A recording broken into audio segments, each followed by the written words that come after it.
Hello, hello friends, very good morning and Jai Hind. Jai Hind to all of you friends. Today I am here with my new video. And first of all, I would like to congratulate to my all brave scientists for the discovery vaccine, corona vaccine. Yes, ultimately they put their 100% effort and did great hard work. Finally, they paid for the society, and society must respect all kind of the scientists, especially if I talk about the medical scientist.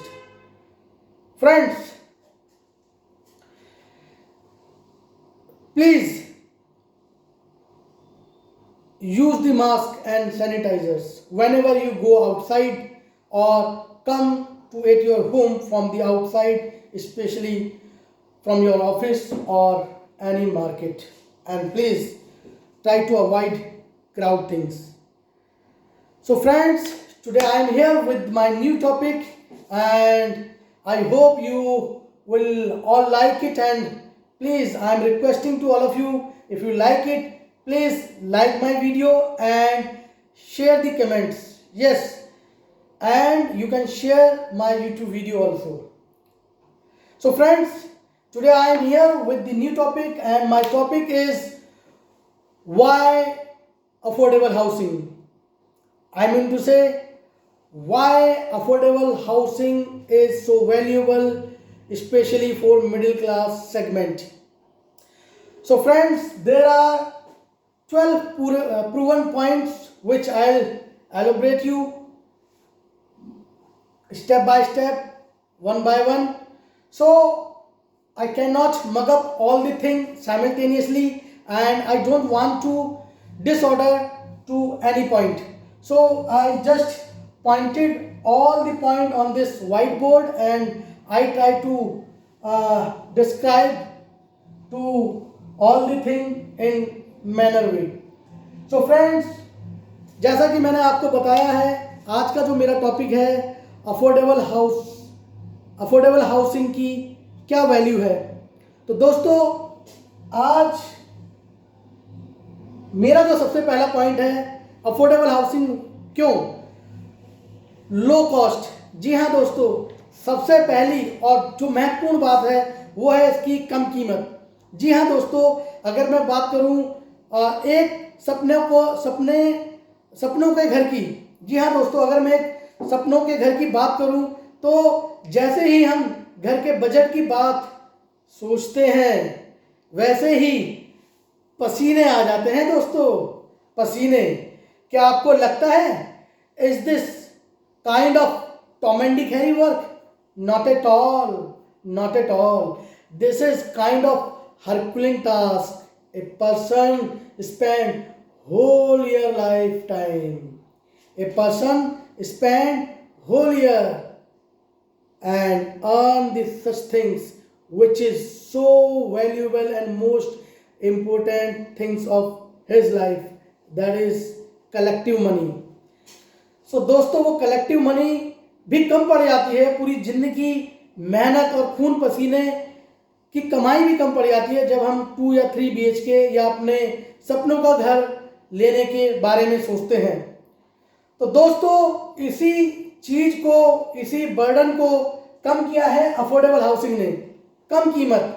जी हाँ दोस्तों, अगर मैं कुछ शहरों की बात करूं तो वहाँ पे आपको 15 से 16 लाख में भी 2 BHK मिलेगा, और कुछ ऐसी सिटीज़ हैं जो मेट्रो सिटीज़ के पास हैं, 50 से 60 किलोमीटर की डिस्टेंस पे, वहाँ पे आपको सोचिए 20 से 25 लाख में 2 BHK मिल रहा है। जी हाँ दोस्तों, 20 से 25 लाख में। क्या ये पॉसिबल है मेट्रो सिटीज़ के अंदर एक अच्छा साइज का जो घर है, क्या वो पॉसिबल है मेट्रो सिटीज़ में? दोस्तों, मेट्रो सिटीज़ की मैं बात करूँ, दिल्ली, मुंबई, वहाँ पे 1 करोड़ रुपए भी कम पड़ जाता है एक अच्छी लोकेशन पे 2 BHK का फ्लैट लेने के लिए। जी हाँ दोस्तों, तो जैसा कि मैंने पहले बताया आपको, लो कॉस्ट, कम कीमत, ये इसका सबसे major and most important factor है अफोर्डेबल हाउसिंग का। जी हाँ दोस्तों, अब मैं आता हूँ दूसरे पॉइंट पे, new building with new technology.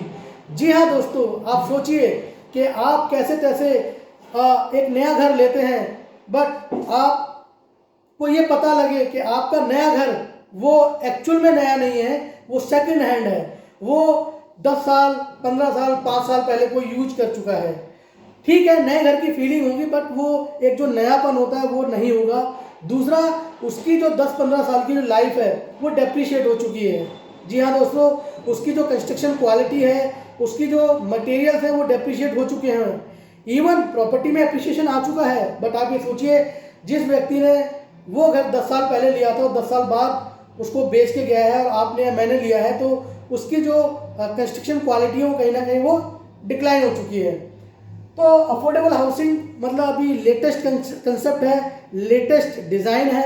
तो आप ये सोचिए न्यू बिल्डिंग होगी और नई टेक्नोलॉजी के साथ मिलेगी आपको। जी हाँ दोस्तों, आप सोचिए कि आप अपने सपनों के घर में जब आप एंटर करते हैं, आप प्रवेश करते हैं, तो आप सोचिए क्या वो सुनहरा पल होगा, कितना खुशनुमा वो पल होगा कि आप पहले इंसान होंगे उस चौखट को पार करके उस घर में रहने के लिए। आप पहले इंसान होंगे, आपका पहला परिवार होगा। जी हाँ दोस्तों, कितना वो एक खुशी भरा पल होगा। जी हाँ दोस्तों, अब मैं इसमें टेक्नोलॉजी की बात कर लेता हूँ। कुछ डेवलपर दोस्तों इसमें नई टेक्नोलॉजी का यूज कर रहे हैं। जिस टेक्नोलॉजी का मैं नाम लेना चाह रहा हूँ वो बिल्कुल latest and super latest technology है और सुपर टेक्नोलॉजी है, जिसका नाम है माय वन टेक्नोलॉजी। जी हाँ दोस्तों, माय वन टेक्नोलॉजी का मैं नाम अभी यूज़ कर रहा हूँ। आपको अगर इसके बारे में जानना हो तो आप YouTube पे माय वन टेक्नोलॉजी डालिए, आपको वीडियोस कई सारी मिलेंगी। आप वीडियोस को देख के अपनी और जानकारी बढ़ा सकते हैं। जी हाँ दोस्तों, my one technology basically steel frame पे होती है, जिसकी वजह से इसमें जो फिनिशिंग आती है और जो इसकी सॉलिडनेस और जो स्ट्रेंथ है वो ब्रिक्स की जो बिल्डिंग्स होती है उनसे मल्टीपल हो जाती है, कई गुना उनकी एक लाइफ हो जाती है। जी हाँ दोस्तों, इसमें किसी ब्रिक्स का यूज़ नहीं होता, सिर्फ इसमें आरसीसी फ्रेम और आपका स्टील का यूज़ किया जाता है, जिसकी वजह से ये बहुत सॉलिड हो जाती हैं और इनकी लाइफ 3 से 4 गुना हो जाती है अगर मैं बात करूँ एक नॉर्मल बिल्डिंग जो कंस्ट्रक्ट हुई है।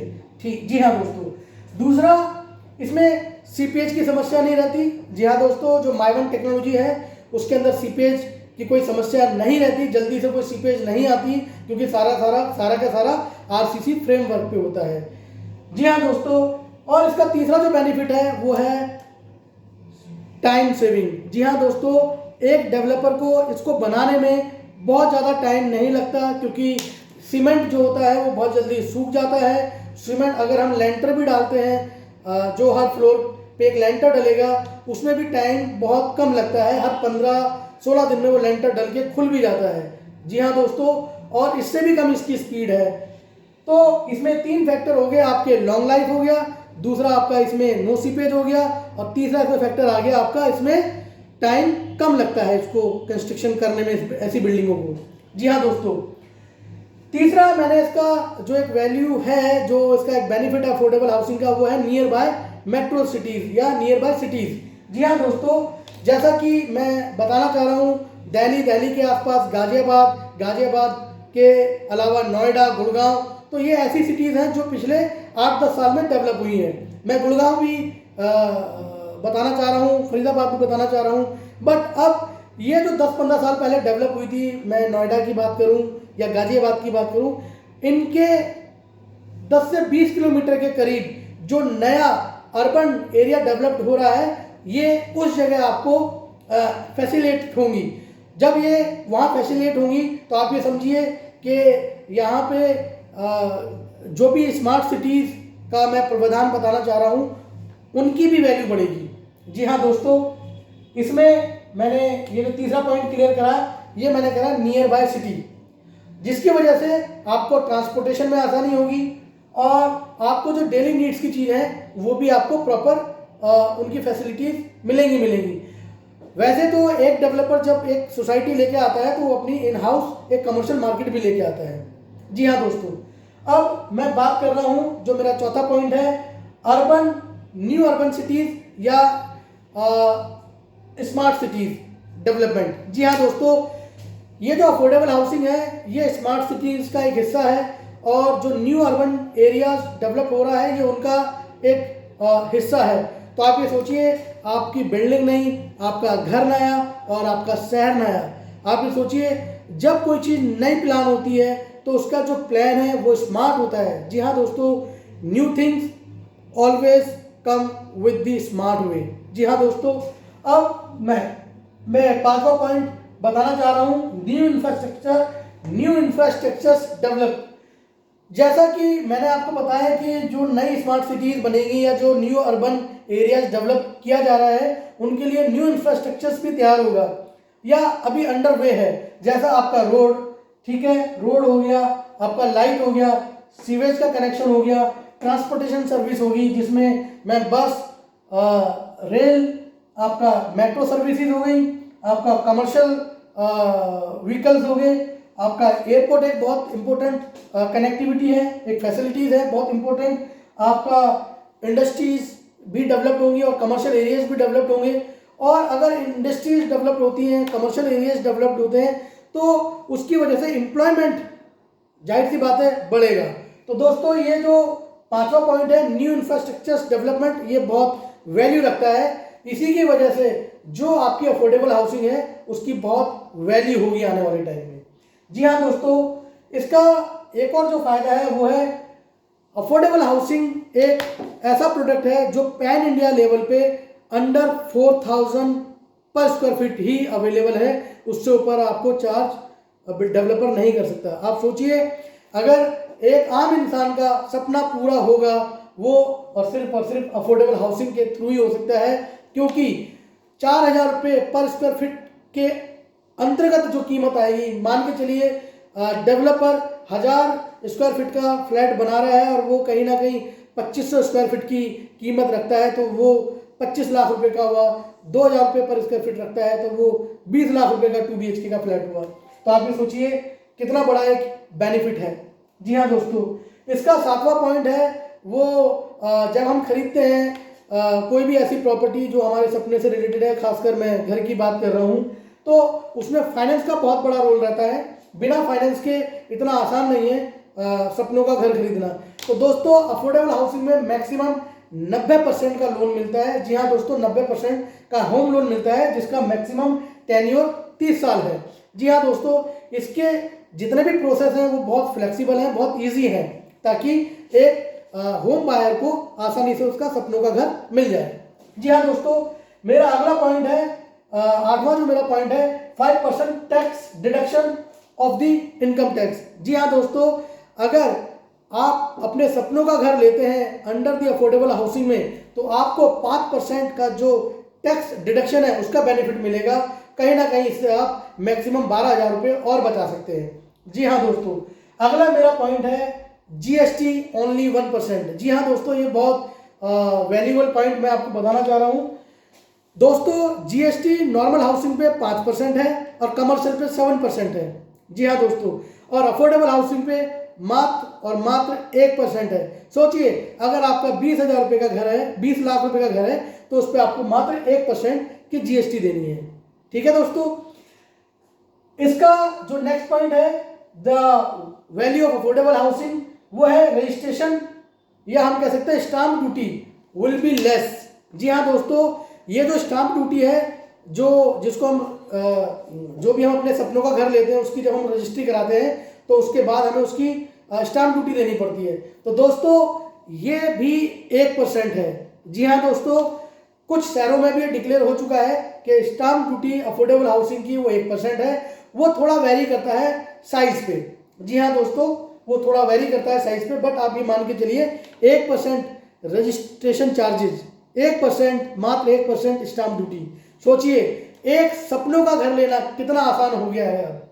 जी हाँ दोस्तों, अब आप ये सोचिए, जो मेरा अगला पॉइंट है, 11वां पॉइंट है, handsome property value appreciation.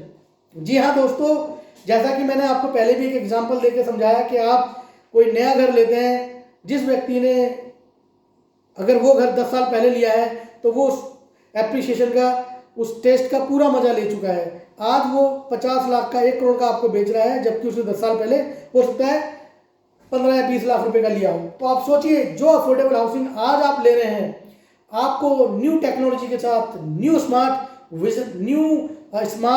Technology के साथ आपको घर मिल रहा है। आप उसको 10, 15 साल, 20 साल यूज़ करते हैं। खासकर मैं माई वन टेक्नोलॉजी की बात करता हूँ, आप उसको 50 साल भी यूज करते हैं। उसके बाद आप ये देखिए कि उस प्रॉपर्टी की वैल्यू पे कितना जोरदार, कितना हैंडसम अप्रिशिएशन मिलेगा आपको। आप ये कैलकुलेशन भी नहीं कर सकते। मैं राइट वर्ड में बोलूँ तो it will be beyond the calculation. जी हाँ दोस्तों, क्योंकि इसमें आपका ये आज खाली घर ही नहीं मिल रहा है, ये आपको नई मार्केट दे रहा है, नई इंडस्ट्री दे रहा है, नए कमर्शियल एरियाज दे रहा है, आपको न्यू ट्रांसपोर्टेशन दे रहा है, मेट्रो दे रहा है, बसेस दे रहा है, रेलवे प्लेटफॉर्म दे रहा है, आपको एयरपोर्ट की कनेक्टिविटी दे रहा है। आप ये सोचिए, जब ये सब कुछ होगा 5 से 10, 20 सालों के अंदर, उसके बाद प्रॉपर्टी में जो उछाल हो चुका होगा, जो अप्रिसिएशन हो चुका होगा, वो बियॉन्ड दी कैलकुलेशन होगा। जी हाँ दोस्तों, इसके बाद मेरा ये पॉइंट वैसे पहले आना चाहिए था, बट कोई बात नहीं। इसका जो एक सबसे इम्पोर्टेंट और एक वैल्यूबल पॉइंट है वो ये भी है, होम लोन इंटरेस्ट सब्सिडी या रिबेट।